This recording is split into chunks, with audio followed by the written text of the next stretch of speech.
United Kingdom, it's arrived at last. And what it is George Orwell's 1984. It's come about 29 years late. But this is the forecast of the media since the new laws to regulate them were voted in by this Parliament. For hundreds of years we have had freedom of the press in this country. And now it seems, to the astonishment of the rest of the world, that this freedom is coming to an end in the United Kingdom. Some might say that it's a good thing when we remember the phone hacking scandals, the false accusations made against innocent people by the press, and one or two other bad incidents by them also. One Member of Parliament said that the press should be banned from Parliament and called them a load of parasites, my goodness. But wait a minute, wasn't he the one who was exposed by the press for his lavish expenses claim? Some others are calling for regulation of websites also.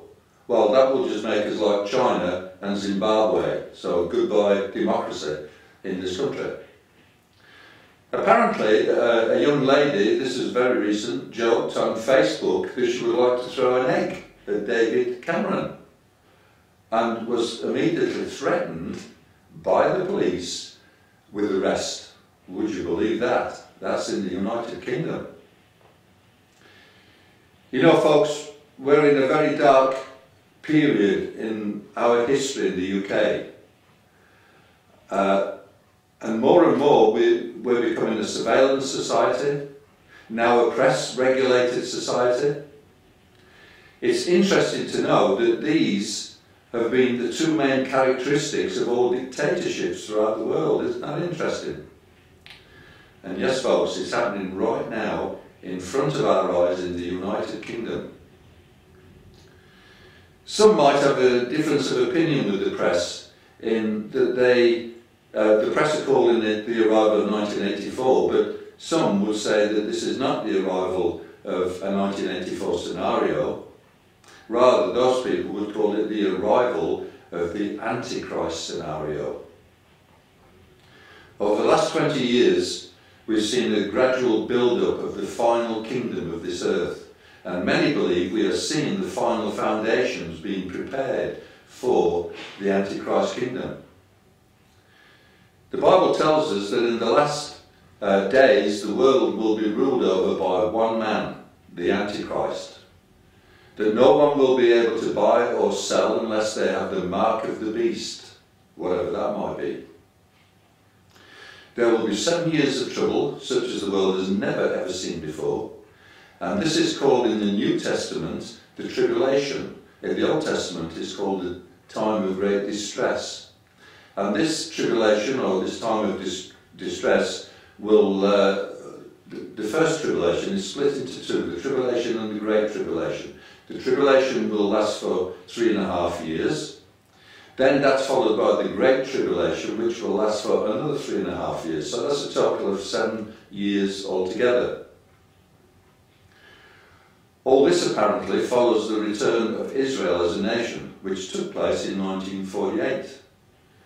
Shortly after their return as a nation, the Bible says that the tribulation will begin. Well, folks, the Bible certainly got it right about the return of Israel against impossible odds.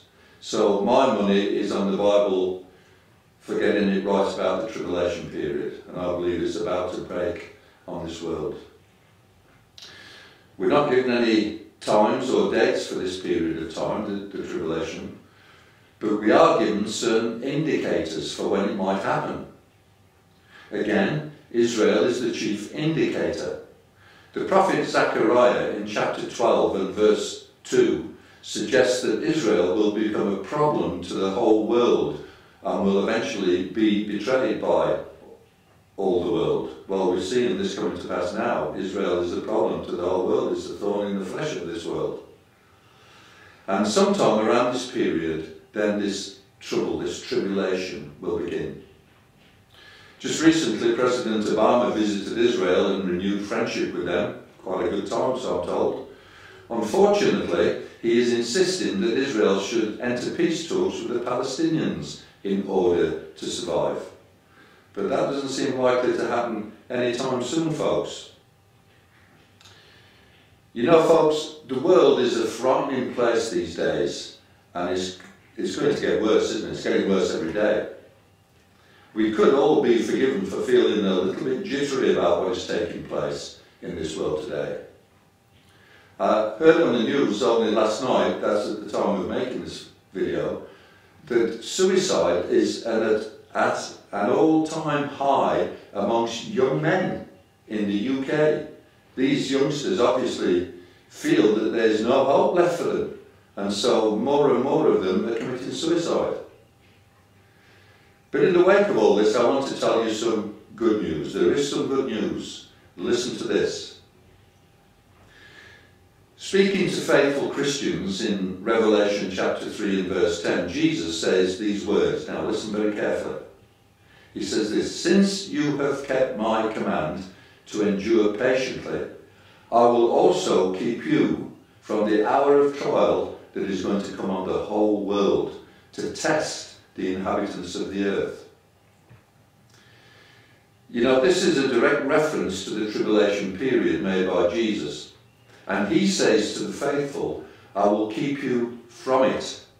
Now, he doesn't say, "I will keep you in it," but "I will keep you from it." And what he's referring to here is called the rapture of the church. When Jesus comes before the tribulation begins and removes his church from this world. This rapture of the church is what many Christians are waiting for right now. And many of us believe that it can't be very far away, judging by the signs of the times. If you want to know more about this rapture, then go to on the website, go to the tab marked Sermons and Messages. And right on page 3, right down the very bottom of the page, you will find 2 sermons of mine on this subject. The first one is called "Why I Believe in a Pre-Trib Rapture." And it's part 1. And it's only 26 minutes long. And the second one is called "Why I Believe in a Pre-Trib Rapture part 2. And that's only 40 minutes long. So why not go and listen and see if it's helpful to you at all. Okay, folks, in the words of Jesus to his followers, don't worry. Don't worry. How many times did Jesus say those words? Don't worry. I've been told, I don't know if this is true, but I've been told that those words, don't worry, are mentioned 365 times, is it, in the Bible. So we better pay heed. And folks, don't worry. The Lord is coming to rescue us soon. Talk again soon, folks. God bless you all. Bye for now. Bye.